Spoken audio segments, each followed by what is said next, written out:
তিন দাবিতে আজ আন্দোলনে নামছে শিক্ষকরা। বেতন সহ তিন দফা আদায়ে মহাসমাবেশের ডাক দিয়েছেন সরকারি প্রাথমিক বিদ্যালয়ের শিক্ষকরা। আজ সকাল ৯টায় কেন্দ্রীয় শহীদ মিনারে এ সমাবেশ শুরু হবে। প্রাথমিক শিক্ষকদের ৬টি পৃথক সংগঠনে মোর্চা সহকারী সংগঠন ঐক্য পরিষদ এই সমাবেশের ডাক দিয়েছেন। এতে দেশের ৬৪ জেলার সরকারি প্রাথমিক বিদ্যালয়ের শিক্ষকরা অংশ নেবেন।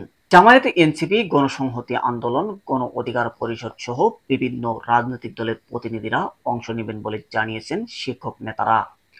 ঐক্য পরিষদের অন্যতম নেতা ও বাংলাদেশের প্রাথমিক সহকারী শিক্ষক সমিতির সভাপতি শামসু উদ্দিন সাংবাদিকদের একথা জানান। কেন্দ্রীয় শহীদ মিনারে সকাল ৯টা থেকে আমাদের সমাবেশ শুরু হবে। সমাবেশ করার জন্য আমরা অনুমতি চেয়ে ঢাকা মেট্রোপলিটন পুলিশ কমিশনারের কাছে আবেদন দিয়েছি। এই সমাবেশে সারা দেশের প্রাথমিক শিক্ষকেরা অংশ নেবেন। আমি আশা করি ১ লাখেরও বেশি শিক্ষকের দাবি আদায়ে এই সমাবেশে অংশ নেবেন।